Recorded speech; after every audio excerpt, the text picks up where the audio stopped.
जय श्री कृष्ण, राधे राधे, श्री हरदास, जय बिहारी जी की, जय श्री श्याम। आशा करते कि आप लोग स्वस्थ होंगे, मस्त होंगे और बिहारी जी की असीम कृपा आप सब पे बरस रही होगी। मेरे पास प्रश्न है कि दीदी लड्डू गोपाल की सेवा सावन में कैसे करें, क्योंकि सावन में इतना बड़ा महत्व होता है। ये हमारे वृंदावन में, हमारे ब्रज में ये सावन में कहते हैं कि जो हमारी किशोरी जो होती हैं झूला झूलती हैं, और झूला का तो एक अलग ही अपना एक महत्व होता है। तो ऐसा क्या करें जो हमारे लड्डू गोपाल की सेवा हम सब पे बरसती रहे। ऐसा क्या करें कि लड्डू गोपाल हमारे सावन में जैसे हमारे भोलेनाथ खुश रहते वैसे रहें। दूसरी बात कि जब हमारे आप लोग सब लोग जानते हैं कि लड्डू गोपाल जो हैं हमारे बिहारी जी कहते हैं कि 4 महीने के लिए वो शयन में चले जाते हैं पाताल लोक के लिए।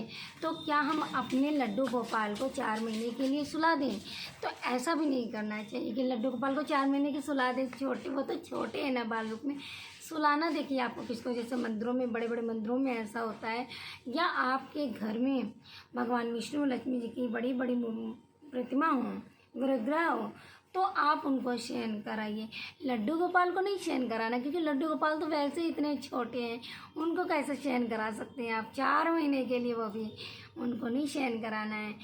तो हम छोटी छोटी जानकारियां हैं जो हम लोग गृहस्थ जीवन में रह के करें।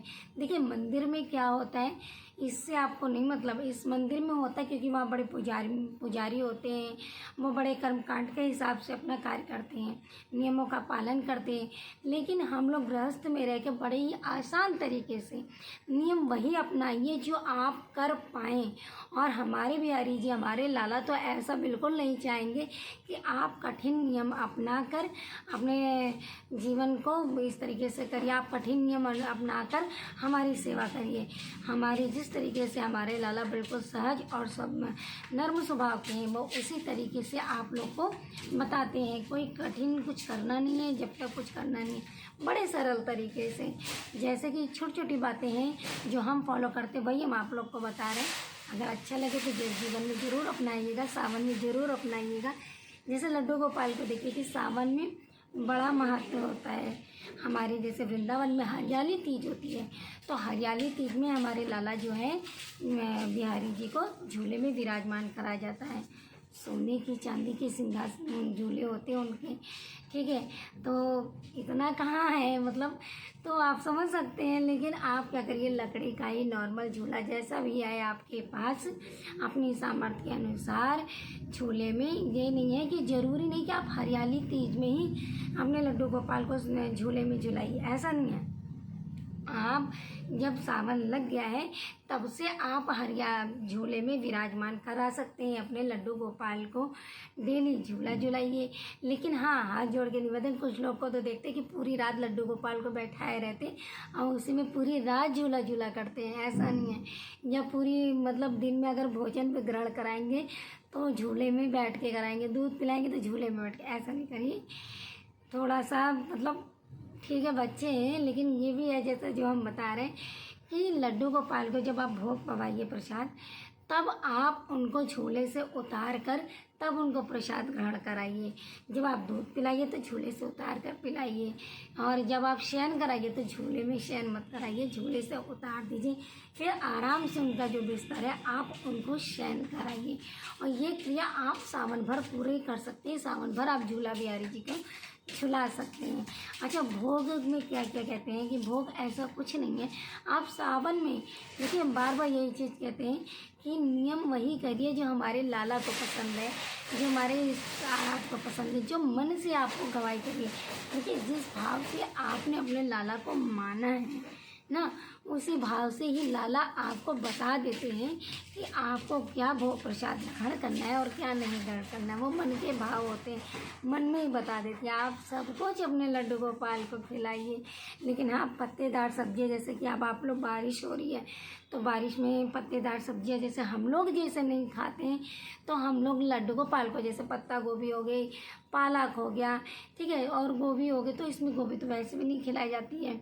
तो जो पत्तेदार सब्जियां होती है जो हम लोग नहीं खाते कि बरसात में हम लोग को नुकसान हो जाएगा, तो वो चीज़ लाला को भी मत खिलाइए। लहसुन प्याज तो खिलाना ही नहीं होता है। तो छोटी छोटी चीज़ें हैं जो आप सावन में लड्डू गोपाल को ये कर सकती हैं, उनकी सेवा कर सकती हैं। और साथ ही साथ सावन में एक बहुत बड़ी ज़रूरी चीज़ है कि जैसे कि आप सब लोग जानते हैं कि हमारे जो आराध्य हैं, हमारे जो इष्ट हैं, वो 4 महीने के लिए पाताल लोक चले जाते हैं। तो उस पाताल लोक के जाने पर सृष्टि के जो रहते हैं हमारे कारभार, जो हमारे प्रभु हैं, वो बाबा भोलेनाथ को दे के चले जाते हैं, क्योंकि उन्हीं से कहते हैं कि मैं तो 4 महीने के लिए जा रहा हूँ और आप मेरे इस सृष्टि का कारभार संभालना। तो कहते हैं कि अगर आपको अपने प्रभु अपने लड्डू गोपाल की सेवा के साथ साथ, बिहारी जी की सेवा के साथ साथ अपने बाबा भोलेनाथ की भी सेवा जरूर करनी चाहिए। क्योंकि कहते हैं कि अगर कृष्ण के पूछते हैं किसी को तो वो हैं बाबा भोलेनाथ, उनके आराध्य हैं। और अगर बाबा भोलेनाथ किसी को पूछते हैं तो बाबा भोलेनाथ के आराध्य हमारे श्री कृष्ण हैं। मतलब एक दूसरे के पूरक, एक दूसरे के बगैर वे दोनों नहीं रह सकते।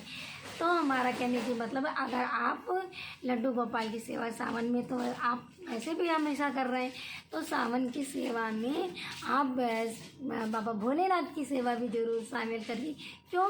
क्योंकि हम ये नहीं कह रहे कि आप उनका पुण्य कमाइए। हमारा बस इतना कहने का मतलब है कि आप बाबा भोलेनाथ जो है ना, हमारे बिहारी जी को भी बहुत पसंद है, तो हमें तो वही कार्य करना है जो हमारे बिहारी जी को पसंद है, जो हमारे आराध्य को पसंद है, और आराध्य को भी यही पसंद है। मतलब एक दूसरे की तो बात तो हो गई ना, सोने पे सुहागा।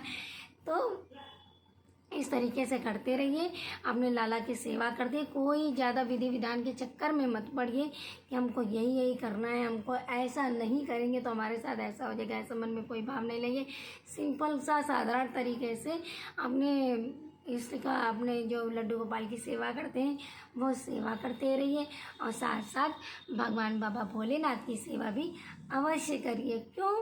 क्योंकि भगवान भोलेनाथ को जो है वो हमारे श्री कृष्ण भगवान को, जी को अति प्रिय है। हमारे श्री कृष्ण भगवान को हमारे बाबा भोलेनाथ पसंद है, तो इसीलिए बाबा भोलेनाथ की पूजा अवश्य करनी चाहिए।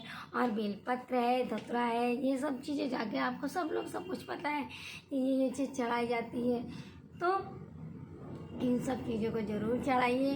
और कहते हैं कि सावन में मालपुआ का ज़रूर भोग लगाना चाहिए। ये तो बड़ा मेन है, मालपुआ का भोग लगाने का पीछे एक भी बड़ा रहस्य है, क्योंकि ये भी हम आगे वीडियो में आपको बताएंगे, ऐसे वीडियो बड़ी लंबी हो जाती है। तो अगर मालपुआ सावन के किसी भी बीच में एक बार आप मालपुआ का भोग अपने प्रभु को ज़रूर भोग लगाइएगा। तो जय जय श्री राधे कुंज बिहारी श्री अरदास, और झूला तो झुलाइएगा जरूर अपने आराध्य को। और हाँ, साथ ही साथ कि अगर सावन भर हो सके तो आप अपने लड्डू गोपाल को ग्रीन कलर के कपड़े जरूर पहनाइएगा। और अगर किशोरी जी हैं साथ में, तो किशोरी जी का सावन में कहते हैं कि 16 श्रृंगार का भी बड़ा महत्व होता है। जैसे शंकर भगवान की पूजा होती है ना, तो शंकर भगवान जी की पूजा पार्वती जी के साथ में, तो जब श्री कृष्ण की पूजा करते हैं तो राधा जी के साथ में। तो 16 श्रृंगार का एक विशेष महत्व होता है। इस 16 श्रृंगार में जैसे आप 16 श्रृंगार के सारे सामान होंगे, बिंदी हो गई, चूड़ी हो गई, सिंदूर हो गई, लिपस्टिक हो गई, महावर हो गया, चुनरी हो गई, तो XYZ जितनी 16 श्रृंगार की सारी चीज़ें होती हैं, इनका एक बार श्रृंगार आप जरूर करिएगा अपनी किशोरी जी को या पार्वती जी को। ये करके एक पंडित को जरूर दान दीजिएगा। ऐसा करने से कहते हैं कि अखंड सौभाग्यवती होने का वरदान हमारे बाबा भोलेनाथ देते हैं, और हमारे बिहारी जी राधा जी देती हैं। तो इसका एक विशेष महत्व होता है 16 श्रृंगार के दान करने का। उनको चढ़ाइए और सब भक्तों में दान करिए। और कहते हैं कि सावन में मेहंदी का भी बड़ा महत्व होता है कि मेहंदी रंग लाएगी, तो सावन तो बिना मेहंदी के अधूरी है। तो मेहंदी ज़रूर लगाइएगा अपने। सबसे पहले देखिएगा कि जब मेहंदी आप लेके आए मार्केट में, तो आजकल इतनी केमिकल वाली मेहंदी आने लगी है, तो वो लड्डू गोपाल को, हमारे राधा जी को बिल्कुल मत लगाइएगा। आप जो मेहंदी की पत्तियाँ आपको मिल जाएं तो वो मेहंदी की पत्ती लीजिए। अगर मेहंदी की पत्ती नहीं मिलती तो सूखे पाउडर वाली मेहंदी आती है, आप उसी को चाय पत्ती के पानी में घोलकर वो आप अपने किशोरी जी के हाथों में और उनके पैर में और लड्डू गोपाल के हाथ में लगाइएगा। अगर हरी वाली पत्ती नहीं मिलती है तो, लेकिन केमिकल वाली जो कोन वाली मेहंदी आती है वो मैं बिल्कुल नहीं लगाती उनके, क्योंकि केमिकल होता है और केमिकल वाली चीज़ में बिल्कुल भी नहीं लगाती। आप हर वीडियो में बताती हूँ केमिकल वाली चीज़ें बिल्कुल भी मत लगाना लड्डू गोपाल को। तो मेहंदी पीस के या पाउडर करके उनको मेहंदी, हाँ लड्डू अब आप लोग हैं तो आप लोग भले लगा सकते हैं, हम लोग भले लगा सकते हैं केमिकल वाली मेहंदी, लेकिन लला को बिल्कुल नहीं लगाना, किशोरी जी को, पार्वती जी को बिल्कुल नहीं लगाना है और ना ही केमिकल वाली मेहंदी चढ़ानी है। ये भी याद रखिएगा। कुछ लोग को देखा कि केमिकल वाली मेहंदी चढ़ा भी देते हैं, तो चढ़ाना नहीं, आपको बांटना। लेडीज़ें जो हम लोग पूजा में बैठे होते हैं तो उन लोग को भले दे दीजिए, लेकिन प्रभु को नहीं लगाना है, राधा रानी को नहीं लगाना है। और सावन में कहते हैं कि घेवर भी बड़ा आता है ना, अच्छा तो सावन में घेवर भी चढ़ता है, लेकिन घेवर का भी ज़रूर भोग लगाइएगा। और लेकिन हाँ याद रखिएगा घेवर के ऊपर जो चांदी का वर्क लगा होता है ना, वो ज़रूर वो वाला घेवर मत लीजिएगा, बिना चांदी के वर्क वाले लीजिएगा, क्योंकि चांदी के वर्क वाला जो होता है वो प्रभु को नहीं भोग लगाया जाता है। तो छोटी छोटी चीज़ें हैं उनको ज़रूर फॉलो करिएगा। और लड्डू गोपाल को ग्रीन ग्रीन कपड़े पहना के आज से इस झूले पे बैठाना चालू कर दीजिए और झूला झुलाइए, प्रभु को मीठे मीठे भजनों से रिझाइए। तो जय जय श्री राधे कुंज बिहारी श्री अरदास। और सावन का महीना तो हमारी प्रभु को बहुत ही भाता है, क्योंकि वृंदावन में चारों तरफ हरियाली होती है और हमारी किशोरी जी झूला झूल रही होते, पीछे से प्रभु हमारे धक्का देते हैं, तो बहुत ही सुंदर आनंद आता है। काश वो नज़ारा देखने को मिल जाता है बहुत बहुत मंदिरों में, लेकिन अगर मन के सच्चे भाव हो ना तो प्रभु हमारे ज़रूर दर्शन देते हैं। तो जय जय श्री राधे कुंज बिहारी श्री अरदास। तो ज़रूर करिएगा ऐसी चीज़ें, बाबा भोलेनाथ की भी पूजा जरूर करिएगा। तो जय जय श्री राधे कुंज बिहारी श्री हरिदास। राधे राधे कुंज। स्वस्थ रहिए, मस्त रहिए, मुस्कुराते रहिए। राधे राधे।